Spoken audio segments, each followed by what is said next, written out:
like one summer working in the Florida Keys made me never want to do it again. And it wasn't even a full summer. It was a week. And I wanted to just die in my sweat covered everything. It was awful. Yeah. When you jump in the water and you're still sweating, it's like, oh no. Oh no. I've never had this experience. It's the worst. awful.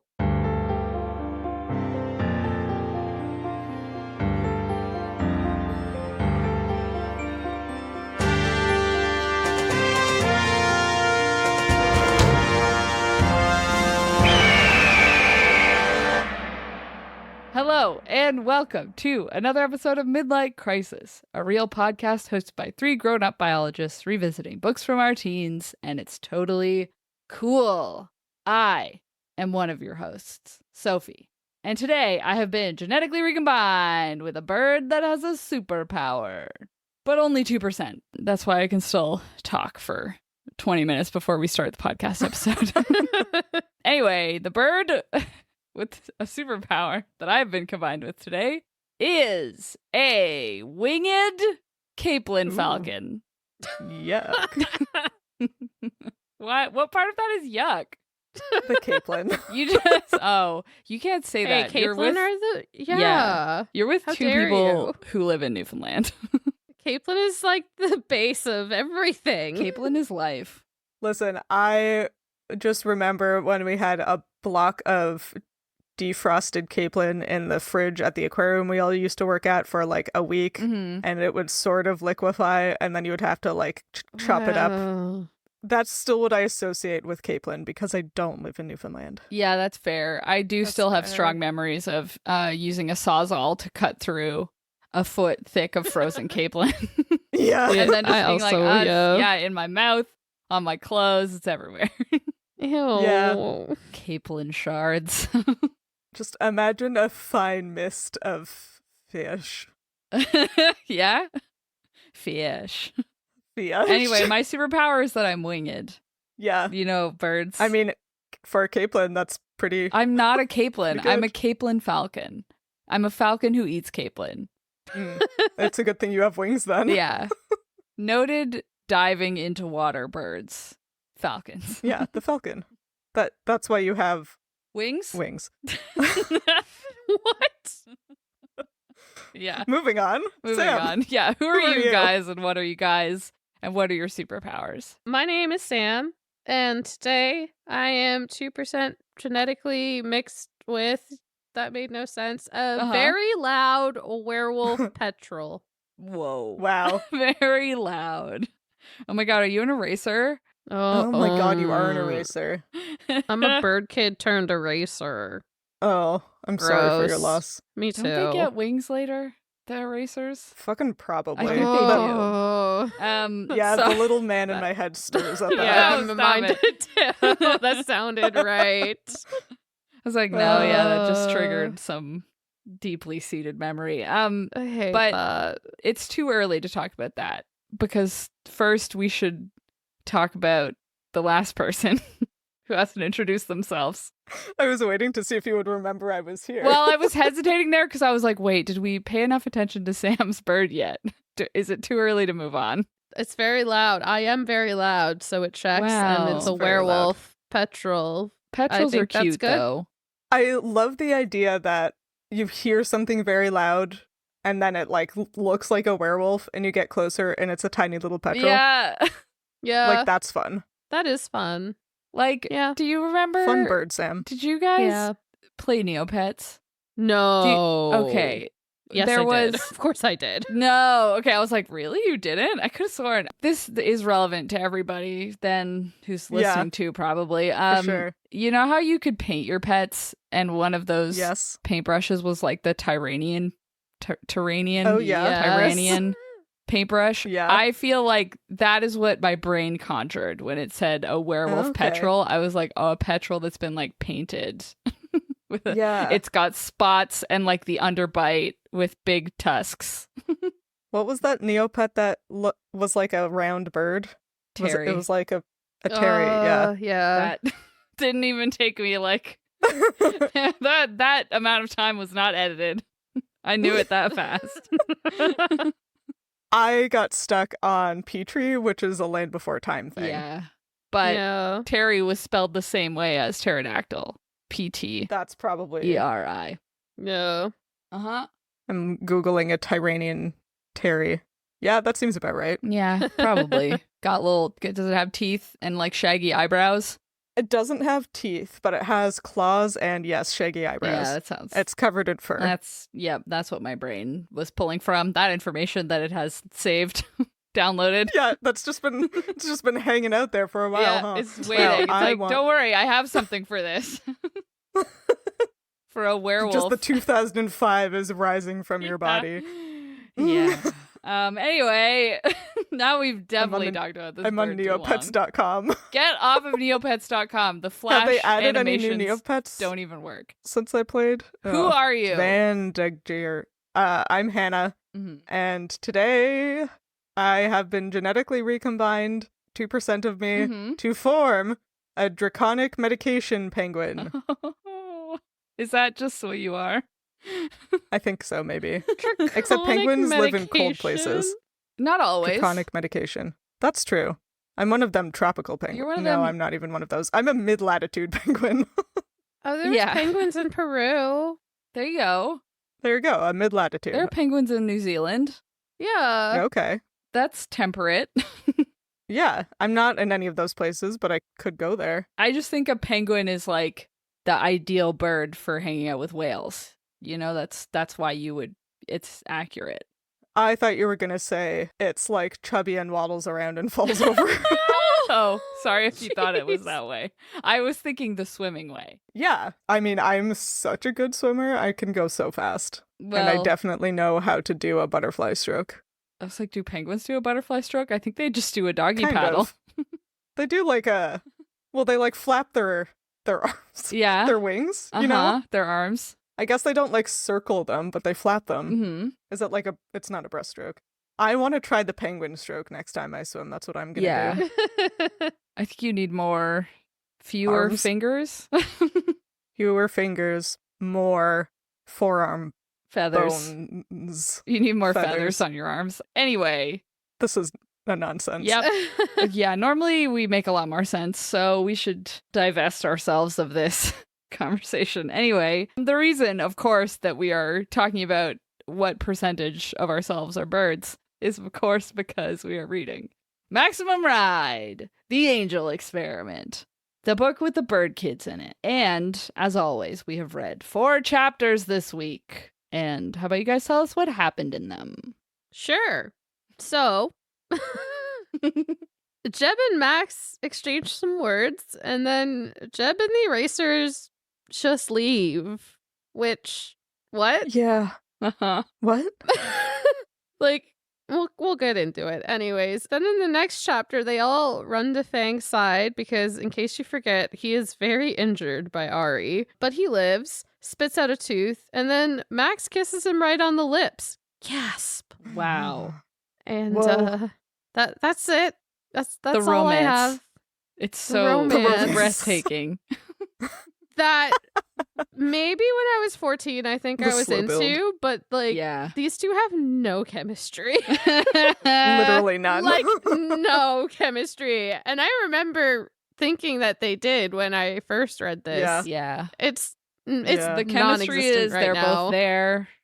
They're both 14. They're both 14. One's a girl, one's a boy. They're both presumably Honestly, straight. at 14, Yeah. that's kind of all you need. It's true. The boy is emo. What's more attractive to a 14-year-old girl? Who even knows? Honestly, nothing. Yeah.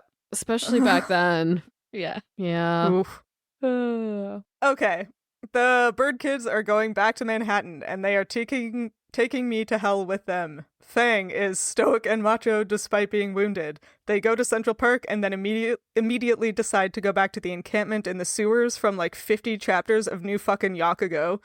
They try to fall asleep into the next chapter, but Max and Fang are interrupted by the hacker, who, as you may recall, is a paranoid tech genius who accused Max of frying his hard drive before by existing near it. Mm-hmm. This time, he at least tries to figure out why Max totally wrecks his hard drive by asking if they have any advanced technology on them, like a Palm Pilot. And Oh when my he God, learns about the yeah. chip in Max's arm, he gets paranoid about the NSA and skitters back into the tunnels. Then Max falls asleep and has a dream showing her what we can only assume is a secret sewer entrance to the Institute. Yeah. Woo. Yeah. I'm having so much fun. Such a good time. Like, I almost screamed when they're like, we're just gonna go back to New York. And I was like, what the fuck? I think Why this did you was leave? actually, I think this was one of the most infuriating parts so far. Because it was just like, what was the point of the erasers and Jeb showing up on the beach to just leave? Like, I don't understand. Oh, it's so None. stupid. We could have cut out the last 10 chapters and we would have missed nothing. It's just nonsensical. yeah. What I think is trying to be implied here by Jeb showing up is that, like, they purposefully, chase them down, see what they do, let them get away, and then, 2 days later, chase them down again, see what they do, let them get away. Like, I think that's what Jeb is saying about the training. But they've already done it so many times. But, it also seems to be implied here that, Max is supposed to be getting to the Institute. Yeah. And, she's doing a bad job. And it's like... She's definitely doing a bad job at something. It's unclear what. Yeah. But I don't know that it's her fault. Yeah. No, Sophie, your theory that the voice is Jeb, I feel like is supported by this chapter. Because the roundabout, infuriating way that Jeb speaks to Max is exactly the same way the voice does it, where he just, gobbles out a bunch of crap that doesn't actually mean anything and doesn't actually give her any information. Yeah. And it's it's so dumb because, they, as in the voice and Jeb, are acting like it should be obvious. Oh, Max, don't you get it yet? Blah, blah, blah, blah, blah. But then, also basically just tell her exactly what she needs to do finally. And then are like, now you get it. And it's clearly she's not getting it. Just tell her. Yeah, maybe she's just not getting enough information. But also, Sam, this chapter kind of supports your religious theory because there's a couple of religious references. There is. Primarily, Jeb parting the erasers as if he were Moses and they were the Red Sea. Yeah. Which is, something that is kind of culturally known in North America, but also a very specific reference to make if you weren't raised in a place with a religious reference or influence. I was about to say, I think it's pretty obvious in North America everywhere. Yeah, but it I feel like unless you are raised in society, it might be a little more obscure, right? It's not something innate to the human experience. Right. Although they do know a lot of other random pop culture stuff. So maybe you mean they Max watched, knowing it? Sorry, yes. Yeah, okay, yes. okay. Sorry, yes, I was not clear. There's movies and stuff. Yeah. Because I wasn't raised religious, at all. I still knew all this stuff, but I'm pretty sure it's just from, popular movies and stuff. Yeah, Prince of Egypt, one of the best religious movies of all time. Yeah, that's what I was going to say, but I couldn't remember when that came out, so I was like, is that relevant? Yeah. I think it is. I feel like that was from our childhood. Oh, yeah, 1998. Yeah. It was so that... before perfect, 2006, for sure. Yeah, so maybe Max and the flock also watched extremely good movie musicals. Along with Tarzan, musicals. they also watched. Along with Tarzan. Oh, yeah, Tarzan. Yeah, so they watched all of the Disney and DreamWorks animated musicals. And if this follows what I'm thinking is a religious plot behind why they're bird kids and whatnot, I wouldn't be shocked if Jeb taught them some religious things amongst the hot wiring of cars, Yeah. Yeah. Yeah, if this is a religious mission, it would make sense that they know religious references. Yeah, and he might not have done it in such an obvious way, but I'm sure there was some subtle way he brought it into, I don't know, the last whatever years he was with them, or even when they were in the school, if my theory is correct, they would inherently be surrounded by religious propaganda, I would think. Yeah. Maybe not propaganda, but or even just people's angel thoughts would have been bombarded with it. True. Exactly, right? So that part, it doesn't shock me. And then I feel using it in these themes the way like, oh, he parted them like the Red Sea just adds fuel to my fire. Yeah. But for sure. yeah, I don't know. I'm still committed to like that's what I think is going on here. I also think we maybe underestimate how much more like woven in Christianity is in the States. I think that's probably accurate too. I think it's more. Yeah. Yeah. Yeah, I mean, as much as they profess the separation of church and state or whatever, the impression I have of the United States is that it is deeply Christian overall. It's all over their billboards and everything. Like it's just so in your face when you go down there. In between the sex shop billboards and the gun billboards, there's the Jesus billboards. Like, actually. Yeah, the billboard about how Jesus doesn't want you to get an abortion. Oh my God, no. And like you drive through these places and just off the freeway, there's like these giant, they're not even like, because like I think like old churches are beautiful and like they have really good architecture and stuff. The churches in the States are these like modern architectural weird things. And it's just like, it just screams oh my God. cult to me. The when ones you look that at are them, in abandoned malls, have you seen those? Churches and abandoned I haven't malls? seen those, no. They're not in abandoned malls, they're in like empty storefronts in malls. Because like literally the idea is that like teens and like younger people hang out in malls. And so they have the church in the mall among the stores to like try and get people like to join the church. And it's literally just like in a storefront. Interesting. I got by a church at a like bus station on Vancouver Island when I was a teenager. Damn, in the bus station? I was like waiting for a bus and they were like, "Oh, come in this building and, you know, be warm. It's raining because it's Vancouver Island." And I was like, "Okay, I'll come inside." And then they religioned at me. They were like, "Can you and spare I didn't know what to do. $40 for the Lord?"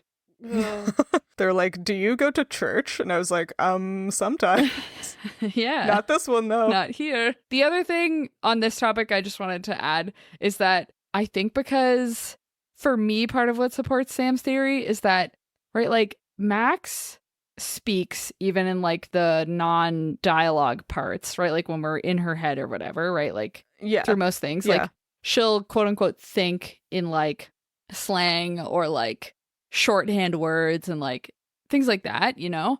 But she never, even for like like slang idiom things, she'll never lowercase use God, like G, like a lowercase G, right? Like in one of the chapters it says like, God knows we needed it. And it's like just the fact that it's capitalized every single time, even when she's like quote unquote taking the Lord's name in vain.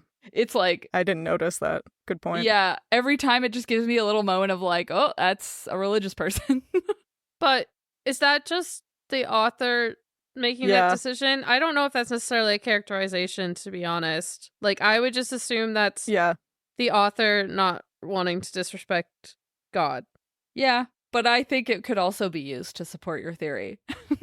No, I agree, but I do feel like it is a little bit of a stretch to say that is a characterization and not just a proper English term. Because, like, even if I'm not religious, but out of respect, I would never not capitalize God, you know? I never capitalize it.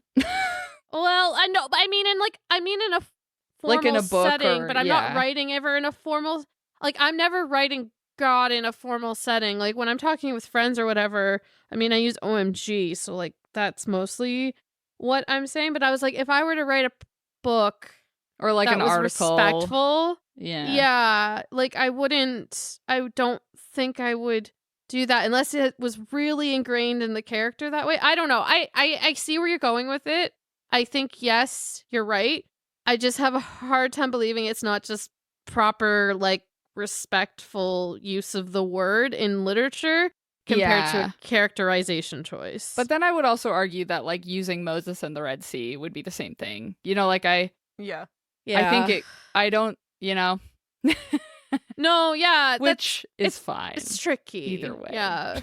I don't think it's right or wrong. It's just, like I said, I just have a hard time believing it. Yeah. But no, it's fair. I have a hard time distinguishing what is a writing choice and what is James Patterson being Yes. religious himself and Exactly, that yes. just appearing in his book kind of because that's who he is. Yeah. Exactly. Yeah, because he is Catholic and he grew up in like a very religious family and still is a religious He person. went to God University. Yeah. Yeah, that's So yeah, I agree. Yes. yeah, I'm more inclined to think because, as we've discussed before, these books are not thoughtfully constructed. I don't think that that was an intentional choice. Like all of these religious references, I don't think it was specifically a choice to put in religious references. I think that's just how he thinks about the world. That's my interpretation. Yep. I agree. That's fair. I do still think there's a religious undertone to what's going on here, but that's fair. I do agree with that, but and I don't think they're mutually exclusive, basically. True. Yes. Yeah, exactly. Yeah. I just wanted to circle back briefly to the point of like how easy it is to kind of influence and indoctrinate children with religious iconography, because I, a Catholic child person, did not realize that VeggieTales was a religious Yeah, it's so thing. religious. Like, I didn't realize it was explicitly a religious thing until I was like an adult, even though like they do specifically talk about like, here's a thing that happened in the Bible and like here's what Moses did when he parted the Red Sea. But I like didn't even make the connection as a child that they weren't just like fun stories that everybody watched. I mean, I think I watched it, but it didn't. I don't think it registered to me either. But because I was like, well, this is just a fake story. Like, oh, this is a fun pretend story that isn't real. So I think that's why I was like, oh, it's not religious. Well, because, it's not fake to them. So if I got that impression, clearly I was not watching it correctly. I feel like the Old Testament has always just felt like a bunch of stories. Well, do you want to hear about the story of Moses parting the Red Sea? I would love to hear the story of Moses parting the Red Sea. Actually, I don't have the story, but what I do have is a paper written about Moses parting the Red Sea. Okay. What? Because somebody, an incredible person out there, actually, this is probably many people over a period of time have been trying to do this. Somebody proved how the sea could have parted. Okay. Due to wind shear. Okay. And the most important thing about this is that I think it's pretty well established that Moses did not part the Red Sea, because I guess this could be a like religious thing where they're like, well, it makes sense because God did it. But people generally agree God did do it. That like east winds, like it's like an east wind parted the sea for Moses is like what it says. Yeah. Like the east wind is critical to this story, and like winds can't move in like an easterly direction over the Red Sea.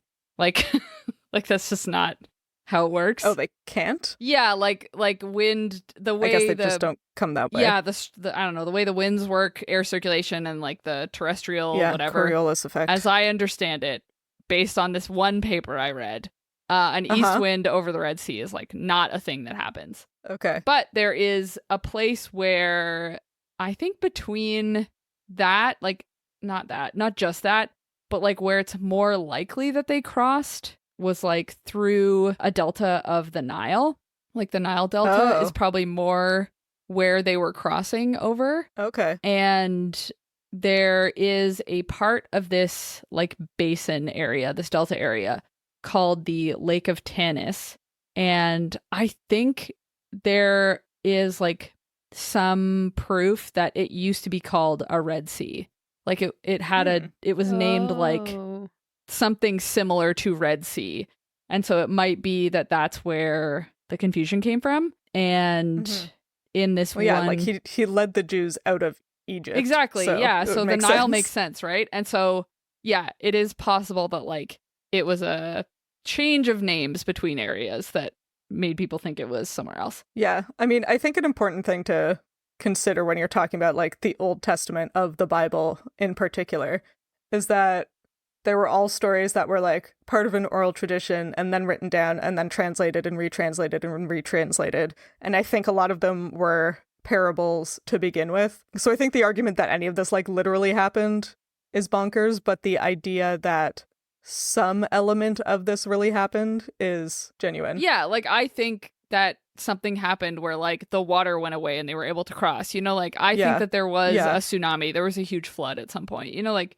I believe all of those things happened. I just don't necessarily believe the framework that they're put in, but yeah, I think it's interesting that, I mean, it's the same as really any other kind of human mythology, right? Yeah. But for some reason, the like Abrahamic religious one got so codified and literalized. Kids were so into it that they made it literal for some reason. They put vegetables in it and sang songs. Put vegetables in it to sing songs. I just think when I learned that like every major like, I don't know, oral tradition had like a flood story, that made Christianity like cooler to me.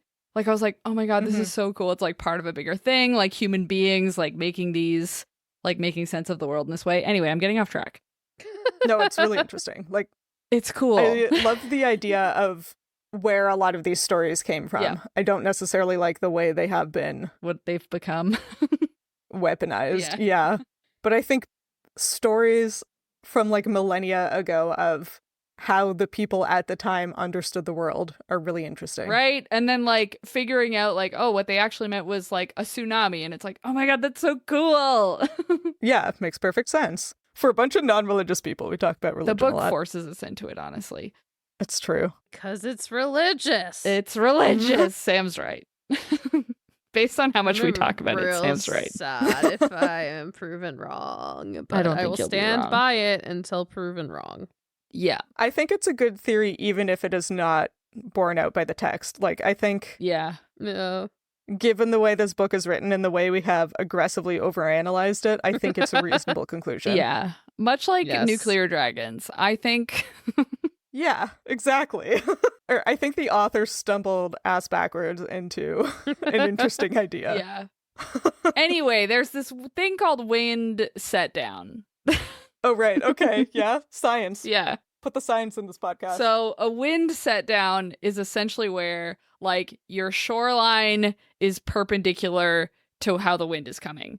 And so the wind is like hitting the water line directly, and it basically like pushes the water back. So it forces it back on like a slight tilt because it's pushing the water on the surface back, but the water below still stays where it is until it experiences the wind, and then the wind pushes that back as well, right? So like slowly it forces the water back on like an angle, an ever so slight angle. And so you end up with, even though the water level isn't really like changing overall, near the shore, the water level drops because it ends up on an angle. And so this has been seen in places, and there is like a historical document that talks about this happening specifically in this area from like the 1900s.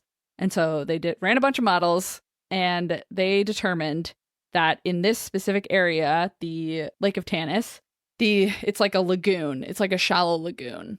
And with a wind speed of 28 meters per second, the land bridge would form. The water would drop and the land bridge would form that was 3 to 4 kilometers long and 5 kilometers wide, and it would remain open for 4 hours. I mean, pretty cool, right? Pretty convincing. I looked it up for people who can't think in meters per second, and that's just over 100 kilometers per hour. That was the math I was gonna do. Oh, I'm sorry. No, Hannah ruined it. The math I did was that it was 100 kilometers per hour. But actually, no, that wasn't the math I was going to do. I was going to just say that. The math I did is that 28 meters per second is a third the speed of an Edward Cullen. There it is. So Edward Cullen could create a land bridge. Yeah, at 1/3 of its normal speed. Yeah. Oh, I love that. Okay, so what you're saying is Moses was a vampire. Yeah. You know what? You know what? I would believe it. Right? No, Moses wasn't one of the ones who lived forever, though, right? I think he lived a pretty long time. But, yeah. Abraham was definitely a vampire. Defo. There's for sure a vampire book that has Abraham in it, isn't there? I hope so. I am deeply invested in, like, vampires or religious figures being vampires. Yeah. Like, that's amazing. Like, I'm No, it's ever since I watched the Netflix show Midnight Mass, because it's a deeply Catholic thing. So my boyfriend grew up Catholic, and then I have like an aunt and cousin who also Catholic, and they were like, if you're not Catholic, you don't understand the show as well. Like, it has this thing, but I don't want to like spoil it, but this kind of does spoil it. There's vampires. Yeah, is there a vampire? There's vampires involved, and I was so proud of myself because I figured it out like episode 2. Nice. I was like, I know what's going on here. No, that priest is sparkling. He wasn't sparkling. But you're like, I got it all figured out. I know it. He's running at the speed of Jeep Wrangler. But it did open to my eyes, though, to how, like, just the premise of, like, angels, the devil, like, all of that is so heavily, or the myths of vampires, like, there's just so many connections in it. Yeah. And I love that shit. Like, I'm here for that. And so I'm deeply invested that Moses is a vampire and he can run as fast as Edward Cullen, and that's why the Red Sea split. I am on board. Yeah. That is now my canon event, and I'm living with it. So yeah, I mean, I like it. Like, I'm not joking that I'm pretty sure there's some vampire thing that I've read that has like Cain and Abel in it. Like, they're vampires. Oh, probably. Like, you know, Cain, people love to have the mark of Cain and stuff. So yeah, he's in a vampire book for sure. He's gotta be. 100%. Gotta be. Anyway, am fully invested in this now. Sounds like you have my attention. Vampires? Yes. Vampires. This is because we all, you know, in 5 years ago or however long it's been, reread Twilight, and we're like, wait, the Voltari are way more interesting than right. That whole history is fascinating. Tell me more about that. Right? Yeah. Forget these teens. I feel like our 2005 authors have had such a talent of making side characters who are infinitely more interesting than the primary cast. Are you trying to convince us Murtagh is more interesting than Aragon again? Murtagh, the character, is more interesting than Aragon. I did want to bring up that, unfortunately, reading a book from Murtagh's perspective makes him just as boring as Aragon. Yeah, I think that might be the secret. Yeah, is not getting too far in their heads. Edward was less worse before Midnight Sun. Yeah. Not by much. He was certainly... No. But he was worse. But definitely less worse. Yep. Anyway. Yeah, and Murtagh is just, like, less... Interesting once you know why he's doing things. All of these authors don't spend enough time talking about the birds or the dragons. Right? No, that's why there's us. That's why there's us to over. Thanks for coming to our TED Talk. Thanks for coming to our religious 20 talk. years And too then, late. Yeah. How did we get here? I want to talk about vampires still. I kind of do too. It turns out we just needed a little bit of distance, and now we want to talk about vampires again. I am very much on board to going back to vampires, but I was the vampire teen girly. You were a vampire. Vampire. Hey, a vampire. You were a vampire. That is in Vampire Academy. The vampires are the half vampires, half humans that protect the vampires. I'm not even shitting you. Okay, but is it spelled D-A-M-N? Because that sounds like, boy, you looking like one. A vampire. Wow. Like a vampire. Damn. I think it was spelled D-H. There's like a damper, D-H-A-M-P-I-R, right? Yeah, that's what I'm thinking I know that's of. like a thing. It is. It shows up in a lot of them. Like, it's like a half vampire, half human thing. I'm sorry. Yeah, it's like a subset of a vampire. I can't do the rest of this episode because I'm making a shirt that says "Damn Fire." That needs to go. You know how people do the like poorly put together Valentines? For like pop culture things. We need to come up with like a joke where the punchline is "Dampire" and put Edward on it. I want it. No, wait, hold on. Yeah, find it. No, it's not gonna happen. I can't do it on the fly. Yeah, I can't think of one either, but I bet there's a good one. Yep. Sorry, now I Tweet can't us. do the podcast because I'm trying to think of a pun. No, anyway, that's enough of that. We're on the first sentence of the first chapter. We need to move on.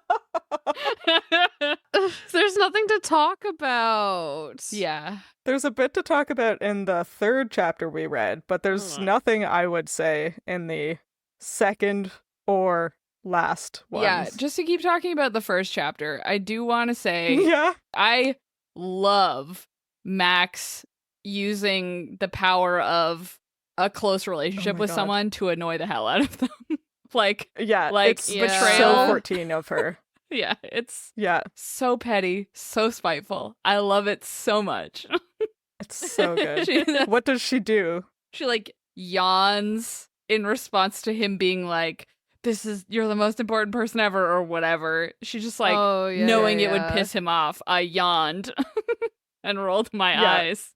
It's like, She employs the power of being 14. of being a teen. very Yeah. well.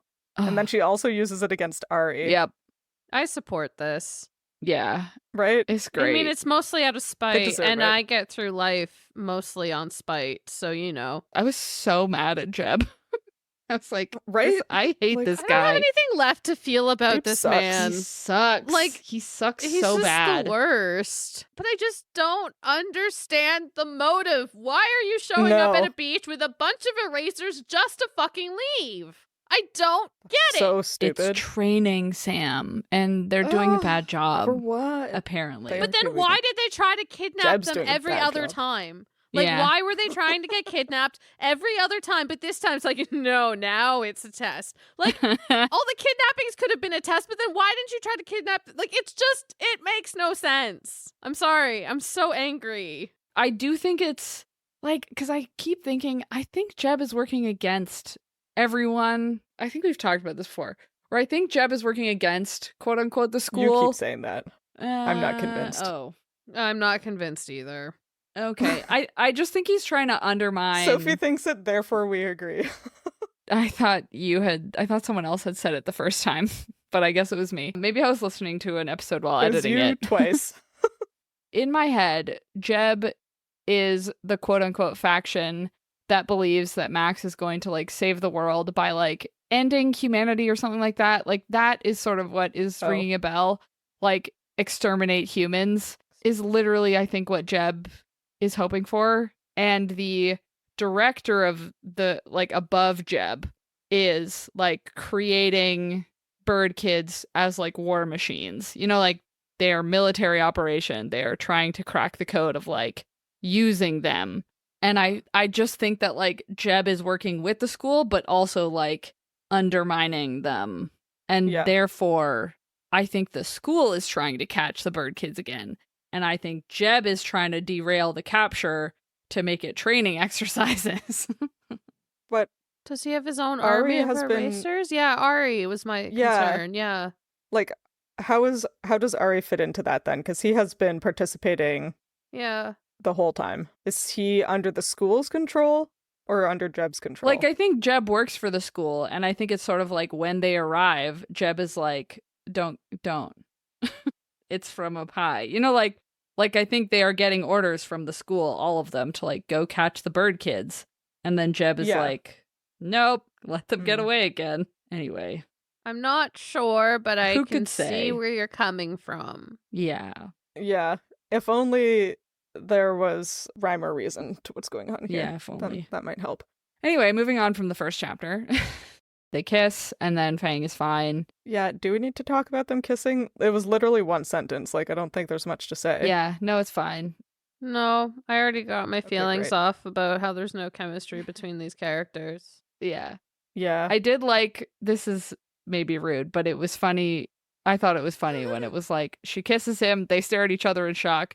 She's like mortified, and it says like, I glanced up to see Nudge and the gas man gaping at me. Luckily, Iggy was blind.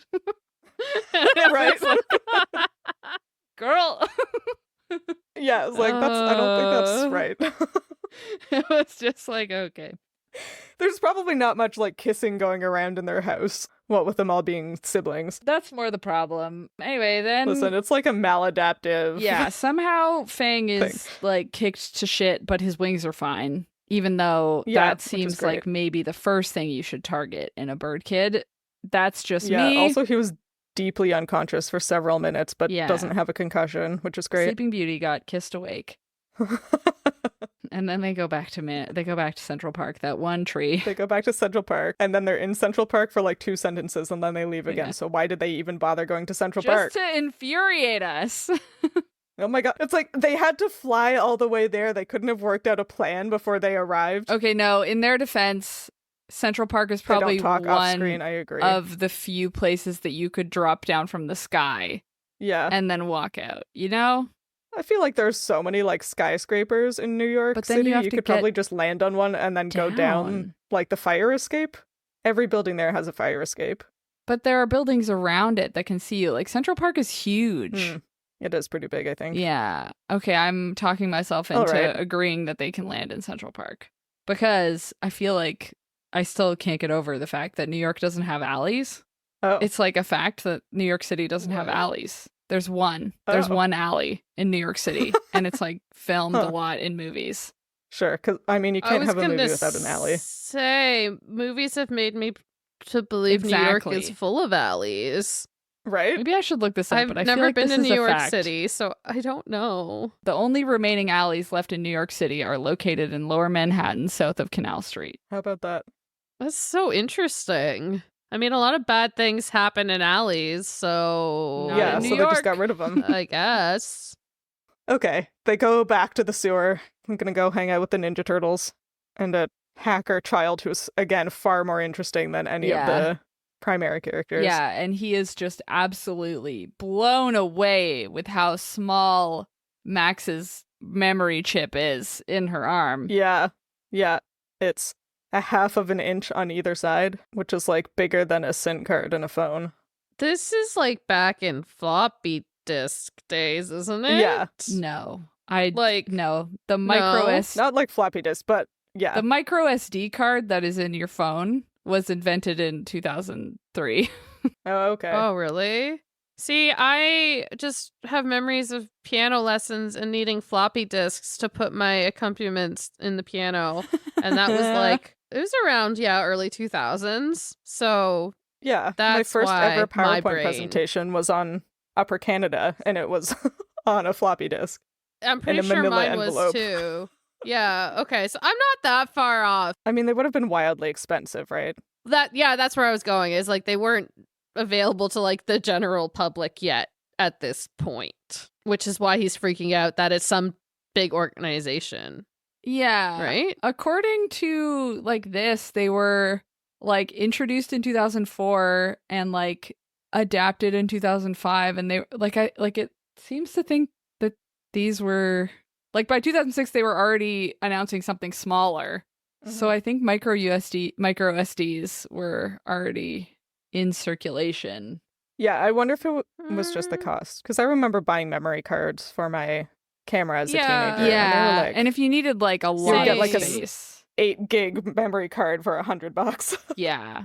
Yeah, and like I grew up in a very tech house because my dad built computers as like his side business. So Yeah. I was like, Oh. I feel like I had not the latest, but like we usually had like the up and coming things, and I remember like SD card like normal sizes, but I don't remember seeing like a micro SD card that early. But I don't know. Who could I could say? be wrong. Yeah, I think we're falling prey to the fact that like all this technology adapted like over the course of like 6 or 7 years, right? Like Yeah, it moved that's we so had fast. a lot of Yeah. technological changes in our Yeah. like in 8 years of our lifetime. Yeah, Like- and in like Yeah. formative years of our Yeah. life, right? Yeah. Yeah, we went from being children with VHSs to teenagers with Blu-rays. Like, things change pretty fast. Yeah, because like when I was looking up, I honestly don't understand computer components at this level. Like, so I don't really know what all of these technically mean. Like, I don't know if an SD card is like the sort of thing that could be a tracking microchip that Yeah. projects things into her brain or whatever. You know, like I don't know if that is possible, but like I did look up like smallest components or like smallest semiconductor memory, which is I think what people mean when they say like a memory chip or like a computer chip. And so I looked that up for like news articles between 2004 and 2006. I just looked for articles and they were talking about components like that make up a memory chip being like in the nanometers. So I was like, they were making like really small stuff already. It just might not have had like more than a gig or two on it. Actually, and as I've been sitting here, I've realized I was thinking further back than 2005, 2006.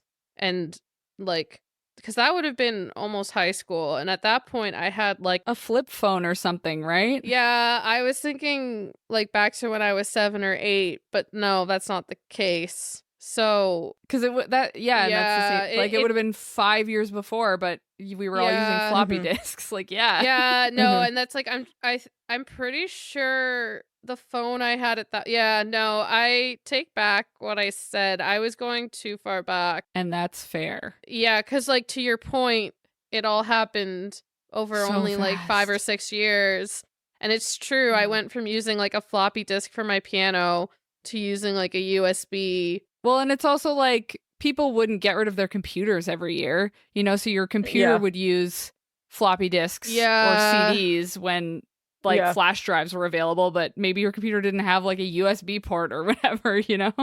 Yeah. Back when computers lasted more than 2 years.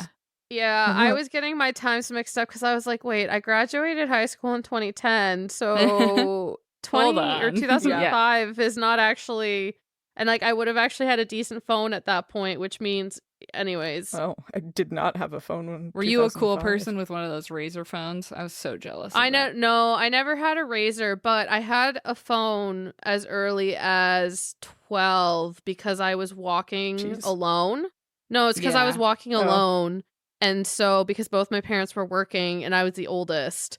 So I had to have a phone, and it was literally just to call them emergency. Like my neighborhood had like flasher incidents and stuff at the school. So like it was like safe, but not. And I was walking home with my brother. So I had a phone very early, probably earlier than most people because of that. But it was like one of those like flip ones. I never got a Razor because I was only, once I started upgrading to like nicer phones, I had to like pay for the phone. So like my parents were like, we'll get you like the base minimum whatever, but if you want something nicer, you have to pay for it. And I couldn't afford a Razor. So I had this like slidey pink phone that I loved before I got a BlackBerry. I probably would have had that in 2005 or 2006. We're really aging ourselves by reveling that we had BlackBerries. I am. I resented having to get a BlackBerry. Sam, did you ever have a Palm Pilot? Oh my god, okay, yeah, I wanted to bring this up because my dad had one, and it used to have chess on it, and I used to play chess on it, and it had other games on it, so, like, if we would, like, go out somewhere, like, I had to go on an errand with my dad or whatever, he would just give me his Palm Pilot, and I could play on it. First generation iPad kid. Yeah. Well, again, my dad was very into tech. He was a software engineer. Techie, he had his own business. He was building computers. So, like, he always had, like, the first thing. Like, he was the first one to get a cell phone in the family. He got the Palm Pilot. He had a pager. Like, he had all of those things as they came out. But, yeah, I do remember the Palm Pilot because I used to play games on it all the time. But it was my dad's. It wasn't mine. And what was a Palm Pilot? It looks like a Game Boy. Was it like a PDA kind of thing? No, it was like, it was supposed to be like an iPad almost, like, or like a phone, but it was what you would like keep notes in. Yeah. Like you would you had like a stylus and you would like I remember tap. seeing people with a stylus, but that's all I know about them. I think it was mostly for like organization and like time management. Like it was like kind of like an agenda. I don't think they didn't have like internet or any. Maybe they did. Again, I don't remember. I just remember playing games on it. It's been a while. Yeah, I think the purpose of it was like time management, like your assistant, you write things in reminders, your calendar, like that kind of stuff. Because my dad had it for work, like work bought it for him. So, okay.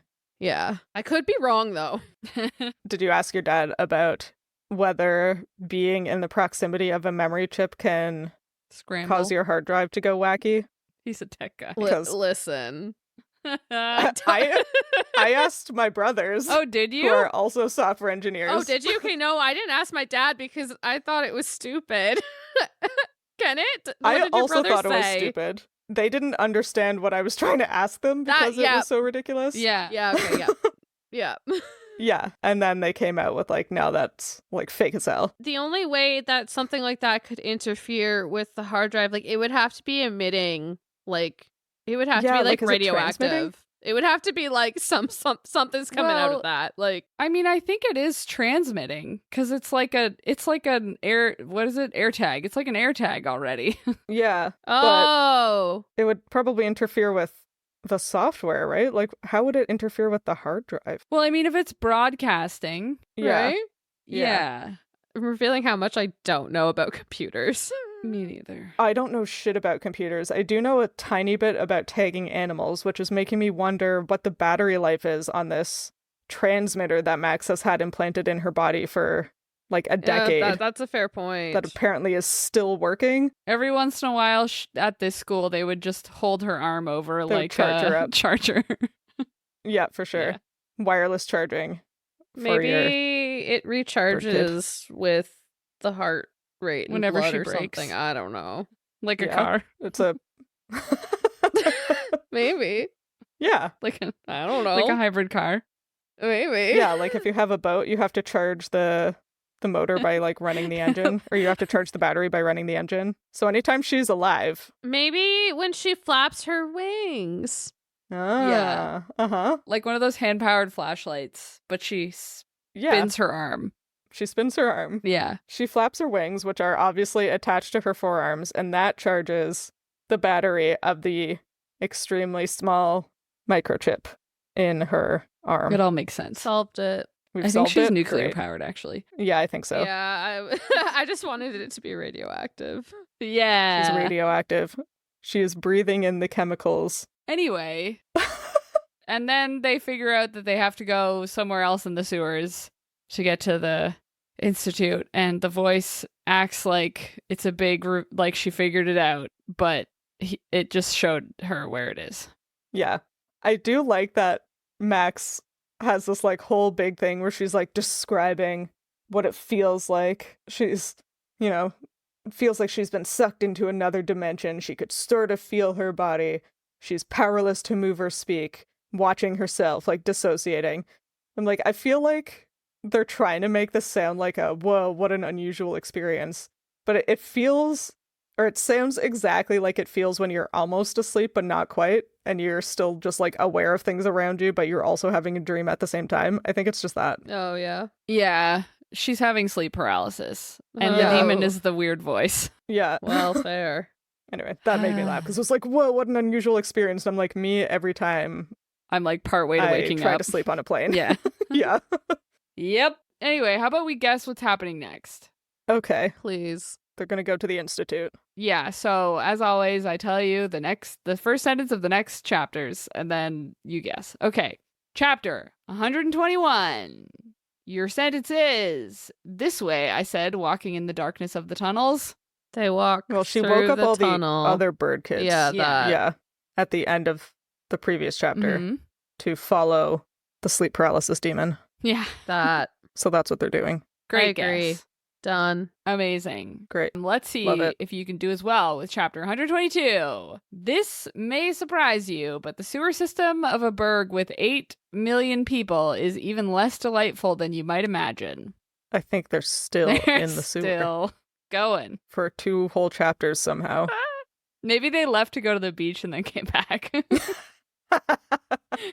Maybe Jeb and the Eraser show up and leave. Yeah, maybe. Yeah. It's a test. Arya's going to show up and chase them out of the sewer. Yeah. And then leave. And then leave And then because it was a leave. test. It was a test. And they're doing a bad job. Mm-hmm. Wow, great Mm. guess. Okay, chapter 123. Oh my god. Don't get too excited. Because they're still in the sewer. Don't get too excited. We're going back to Manhattan. We Don't decided worry, to I go have back to no the beach excitement. to regroup for a few days. Yeah. Any excitement I had about this book was sucked out of me when they got to New York. Yeah. The first or the 17th time? The 17th time. The first time I thought it was going to be fun, and then it wasn't, and continued to not be. Wow. Well, good guess. Yeah. The next chapter, 124. Your sentence is, my headache was back worse than before. Wow, another thing we've already experienced in this book. I'm so bored. My headache This is book back. is a headache. The left. headache is back, and it's 4 more chapters of this book. All of them are going to be in the sewer. Wow. Nothing's going to happen. Can you just give us the last one? This was Please. the last one. Don't worry. I think that was the last one. Oh, all right. Great Let's news. move on. They're not going to leave the sewer Put me out next of my episode. misery. Sophie's going to have to like do some sewer math somehow. We're gonna I'll talk about find it. alligators Don't in the test me. sewer. Yeah. That sounds fun. Can I talk about the Teenage Mutant Ninja Turtles? They definitely Yeah. won't find next those. episode. Or about what happens when could. you flush your goldfish down the toilet. Yeah. Oh. Let's do all of Yeah. that. Because it goes through the... Anyways. We can do a little lecture on invasive species, Mhm. Yeah. like crocodiles and goldfish. Or how Yeah. a red belly piranha was once spotted in Lake Ontario, so now it And has now- to be included in all of the species guides because some exotic pet owner put one in Lake Ontario. Oh my And it god. That's lived my for more favorite than fun 13 fact. seconds. Yeah, it's so good. Anyway, let's talk about other books that we're reading that we actually like. I am actually still reading the same 2 books I was reading when we last talked because I am stressed and I can't do anything. Yeah. That's fair. I can talk about how Sam bought me the 2 fancy editions of Legends and Lattes and Bookshops and Bone Dust. So Oh, those yeah. are books that I have gotten. I mean, you paid for them. I just got them for you. yeah, I paid for them, but Sam used her Fairy Loot subscription to let me pay for them. I also got Howl, but I haven't received that yet. No, that one will Wow. be a while. Yeah, but those are 2 books that I have acquired in the past 2 weeks, so I think technically it counts. Yeah? They're That's fair. fun and pretty. They are pretty. We should post pictures of them. Yeah. You guys should. I'll I don't have them, remember so I that. can't. Or yeah, I I've would. already put them in a display shelf, so I'll have to remember to move them to bring them upstairs. Just take a picture of them. But yeah, that's all I have done. Nothing. What about you guys? I don't think I have that much either compared to the last few that have been very chaotic. I finished Business or Pleasure by Rachel Lynn Solomon, and then I finished The Endless War by Danielle L. Jensen, which were both good. I enjoyed them. And then I am still reading Caliban's War and The Hero of Ages, because those are long fantasy books and they will probably take a while. And then I started listening to Shanghai Immortal by A.Y. Chow, which I picked up because it was a Fairy Loot book, but I skipped it because it didn't have very good reviews. And I'm glad I skipped it. I don't know if I'm going to finish it, but we'll see. And then I don't remember if I was reading this one or not last time, but I started Foxglove by Adeline Grace, which is the second book to Belladonna, which is fine so far. I just haven't read a lot of it. It's fine. The first one was good. I've heard this one is better, and I'm usually a sucker for a book too, so I have faith. That's true. I do love a good book too, I but do. I just haven't been reading as much, so I'm a little bit behind, which is fine. Yeah, only reading 3 books. Pretty Yeah. behind. Pretty behind. They were both audiobooks. So I haven't made progress on like any of my physical or Kindle. Both of those were audiobooks that I finished. Fair. Which is telling. So, yeah. Uh-huh. Yeah. Anyways, that's me. Well, yeah, I think the reason you guys didn't read as much is because I read all of the books in the last 2 weeks. There we go. All the book reading energy. Like the I finished Monstars. 5 books. Like physical books? Well, 2 physical books, a Kindle book, and 2 audiobooks, or a Kobo book. Damn. Go Dang. girl. Yep. The 2 audiobooks were books 1 and 2 of the Green Creek series by TJ Klune, who's one of my favorite authors. So I blitzed my way through those. They are so furry. Yeah. They are adult books. They are adult. Well, yes, they are adult books, but also they're about Adult furry werewolves books. finding their mates. hmm Which turns out I like when it's by TJ Klune. See, Oh, I see the how it theory is. is you don't like Sarah J. Maas, and that's what it is. It's not Faye. Yeah, no, it's not a theory. I think it's just I don't like Sarah J. Maas. Yeah. It's not Mates. It's Sarah But J. Maas. unfortunately, Sarah J. Maas is the only Fae, or the first Fae I read, and now she's ruined it for me. I'm gonna change it. I'm gonna find one to change you. Uh-oh. It won't be a Sarah J. Maas. Sam's gonna fix me. No, it won't be. It won't She be can fix SJM. you. But I mean, like an actual. She can fix me. You should read Encyclopedia of Fairies by I do have that that one. Yeah. on hold. Yeah, that one. Yeah. That one will fix you. Okay, It'll fix that'll you. fix me. Yeah. Great. Well, in addition to those, I'm also like well into my Imperial March Oh yeah. project yeah. where Joining you I'm on trying that. to read. Yeah, I'm trying to read as many Star Wars books as possible. So I started with the goal of making myself extremely sad, apparently, and I read the Revenge of the Sith novelization, Oh. which is very good but hurts just as much as the movie does. Yeah. And I started listening to the Solo novelization, which does not hurt that much. That yeah. I mean, not much can hurt more than Revenge of the Sith. No. That one hurts. Every time I think about that piece of media, I'm like, maybe this time it'll change. maybe it'll change. Yeah. Maybe it'll be different this I time. do that too. I literally, like, I watched that movie when it came out, and despite watching all of the other Star Wars movies multiple times, I never watched it again until 2020 because it upset me too much. It's sad. Like, it's an emotional overload. It's a lot. It's so upsetting. It is. I also read our March Midlight Book Club book, which was The Butcher of the Forest. I got salty because I thought it was out because I saw you review it. No, she fucking got No. NetGalley, didn't you? How dare you? I've had that from NetGalley for months, and I was like, I gotta read it before it expires. Before we could read it, I get it. Yeah, it's out It is now. out now. I got it on my Kindle. It's like only $5 on the Kindle, so I bought it there. But it's out now. It came out Yeah. February 27th. I know, but I wanted to Yeah. be salty at Hannah on the podcast before I read it. Oh, fair. I literally read it the day before it came Yeah. out. Like, calm down. How dare you? It was pretty good, though. I think Sophie will like it because it's whimsical, and Sam will like it because it's creepy. Dark. Yeah. And yeah, dark is the word I was Yeah. looking for. I was like, I don't necessarily like creepy, but I do like dark, twisted weirdness, which I guess is creepy. It's all of those. Yeah. Yeah. And the main character is like a middle-aged woman who hates children. Ah, yes. So that's why you like it? That's kind of why I like it. Anyway, that's what I'm reading. I'm going to start reading the Leia, Princess of Alderaan book tonight, I think. Hey, me too. That's going to keep me up till 2 a.m. Maybe. Probably not. I'm going to fall asleep. Wow. But I have it beside me with a bookmark in it. I'm going to start it. That's the first step. It That is the is the first first step. step. It was pulled out from the cart, and I'm going to do it. Yeah. Hell yeah. Hell yeah. And then we'll make Sophie read it, even though she has no interest. No, I was just thinking about how I had said I was going to read some sci-fi books along with you. Yeah. So I'm going to pull out my, what's the second Becky Chambers robot one? Oh, A Psalm for the Isn't that the Wild first one? Built. Is it? A Psalm for the Wild Built and, oh yeah, Prayer for the Crown Yeah, Shy. that one. And then I also have Ocean's Echo. Those were the two I was going to try and Oh. read this month. I loved both of those, so I'm excited for you. If you liked this chapter of Midlight Crisis, consider rating and reviewing us on Spotify or your podcatcher of choice. You can talk to us and find fun-related content on social media. We are at Midlight Pod on Facebook, Instagram, Twitter, TikTok, Tumblr, and Blue Sky. And all chapters of the show thus far are available on our website, midlightpod.podbean.com, and on YouTube. And for Sophie, gesturing at her Twilight fanfiction.